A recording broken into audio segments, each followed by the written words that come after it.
আপকি আদালতে বীরেন্দ্র সেহবাগের ওপর অভিযোগ হলো যে ইনি সবার সাথে ঝামেলা করেন।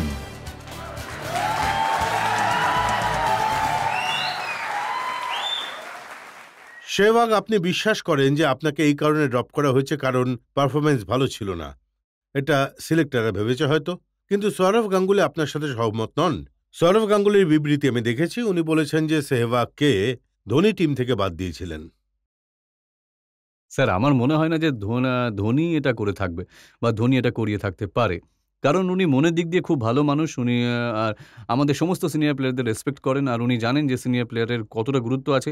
যখন উনি সবে অধিনায়ক হয়েছিলেন তখন ওনার আন্ডারে সমস্ত সিনিয়র প্লেয়াররা খেলেছেন, ওনাকে গাইডেন্স দেয়, ওনাকে জানানো হয় যে আপনি কীভাবে কি করতে পারেন, ভালো ভালো সাজেশনস দিয়েছিল।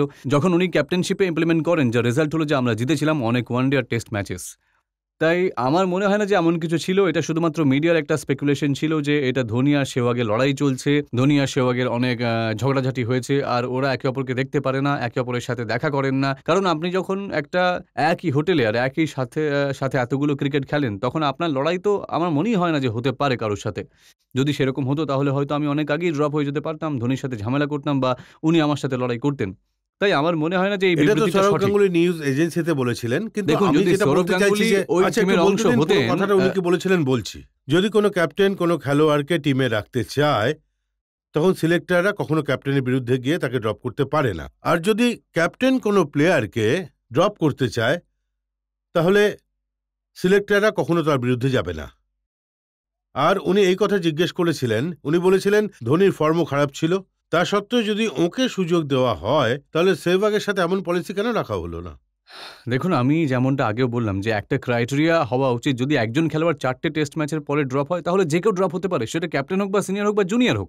তাই এইসব সিলেক্টরদের ডিসাইড করতে হয় যে তারা কোনো ক্রাইটেরিয়া সেট করেছে বা যখন অন্য ক্যাপ্টেন কিছু বলে দিয়েছে, ধোনি বলে দিয়েছে ড্রপ করতে হবে, তাহলে ড্রপ করতে তাহলে হবে। তো সেটা সিলেক্টরের কল, তাতে ক্যাপ্টেনের কোনো ভূমিকা নেই। কিন্তু আমার এখনো সেটা মনে হয় না, আর না আমি এটা বিশ্বাস করি। কারণ সৌরভ গাঙ্গুলি নিজেই একজন ক্যাপ্টেন ছিলেন, হয়তো উনি নিজের অভিজ্ঞতাটা করেছিলেন যে ওনার যদি কাউকে ড্রপ করা সিলেক্টরকে বলে দিতেন যে কাউকে ড্রপ করানো হয় তাহলে করে দিলেন, কাউকে পিক করানোর থাকতে সিলেক্টরকে বললেন যে আমার এই চাই, তো তাকে তারা দিয়ে দিত। কিন্তু তারপরে পরিস্থিতি পাল্টে যায়, তারপর আরও দুজন ক্যাপ্টেন হয়েছিল, একটা হলো রাহুল দ্রাবিড় আর একজন হলেন অনিল কুম্বলে হয়েছিলেন। উনি হয়তো সেই ট্রেন্ডটা পাল্টে দেয়, যে ভালো খেলে সেই খেলবে, যে পারফর্ম করবে সেই খেলবে, যে পারফর্ম করতে পারবে না সে খেলবে না।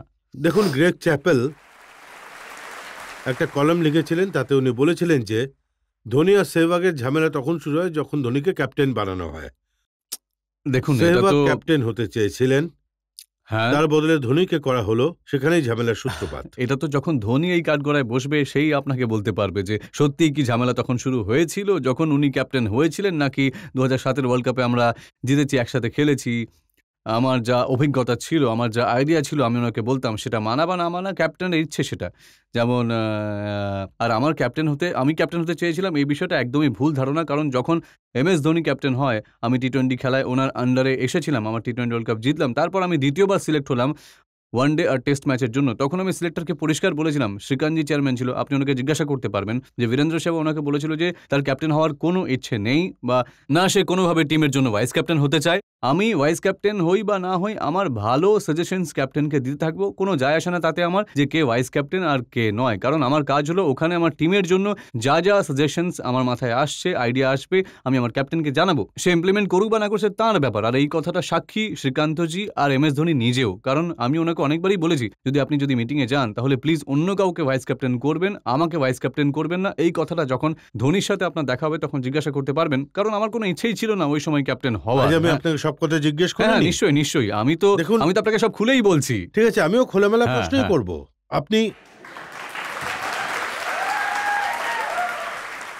আপনি বলেছেন যে ধোনির সাথে কোনো ঝামেলা ছিল না। আগে 6 জুলাই 2012-তে প্রেস কনফারেন্স করলেন ওয়ার্ল্ড কাপ জেতার পর। আর আপনি বললেন যে আমরা শুধু ধোনির ক্যাপ্টেনশিপের জন্য কিন্তু জিতিনি, আমাদের টিমই শক্তিশালী ছিল তাই জিতেছি। এটা আমি ভুলটা কি বলেছি?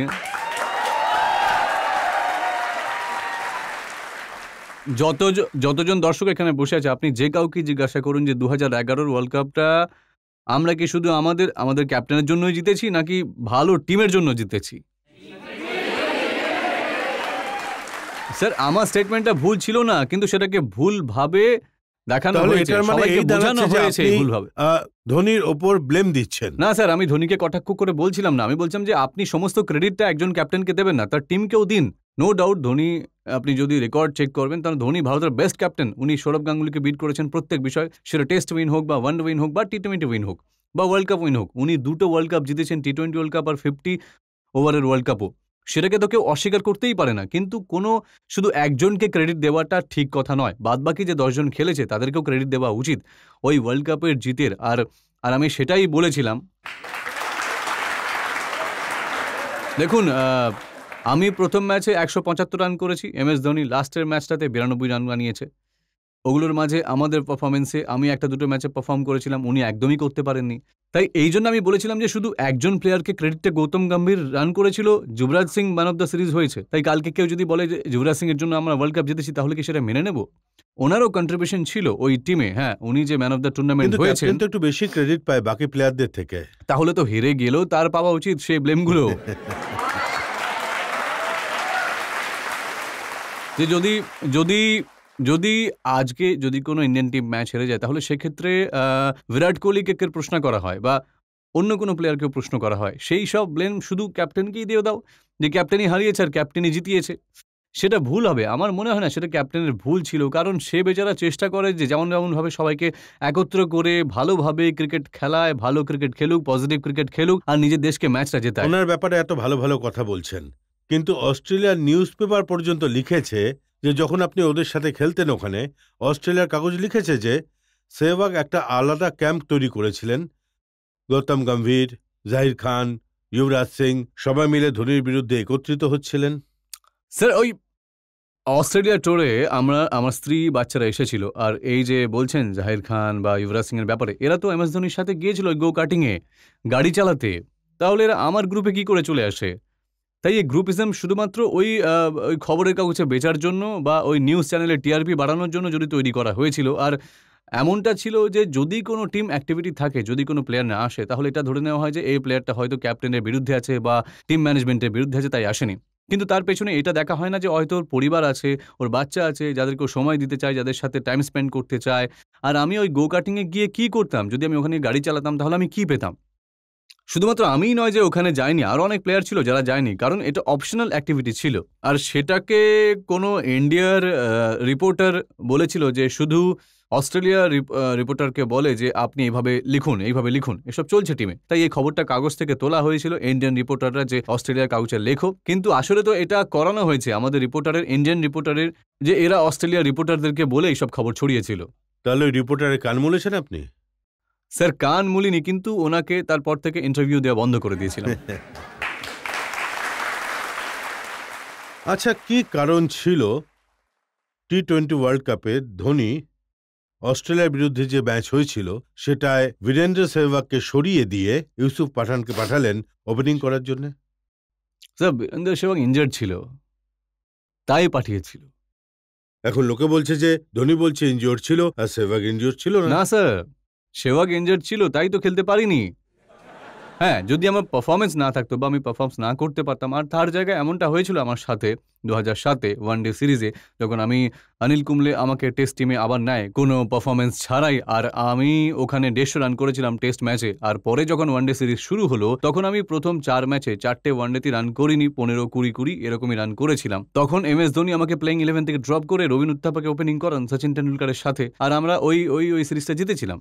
তাই এমনটা নয় যে বীরেন্দ্র সেহবাগ ড্রপ হয়নি প্লেইং 11 থেকে, অনেকবার ড্রপ হয়েছিল। অনিল কুম্বলে আপনার সাথে করেছিল, তেমনটা কখনো ধোনি করেছিল? অনিল কুম্বলে করেছে, আপনি সিলেক্টরদের 25 জনের টিমেও ছিলেন না। হ্যাঁ, একদম 25 ঠিক, প্রবাবিলিটিতেও ছিলেন না। একদম। উনি জেদ করে, হ্যাঁ, যেহেতু অস্ট্রেলিয়াতে বীরেন্দ্র সেহবাগ কাট শট খেলতে পারেন তাই আপনাকে ঠিক নেন। বলেছেন, একদম। কখনো ধোনি এমন করেছিল? 4টে ম্যাচের মধ্যে আমাকে টিম প্লেইং এর 11 থেকে ড্রপ করেছিল। তারপরে এশিয়া কাপ ছিল, আমার কাছে সিলেক্টরের কল আসে আর MS ধোনির কল আসে, আর আমাকে পিক করা হয়েছিল 2008-এ এশিয়া কাপের জন্য। আর আমি ওখানে অনেক রান করেছিলাম। আর এই এমনটা নয় যে ওরাও জানে যে খেলোয়াড়ের গুরুত্বটা ঠিক কতটা।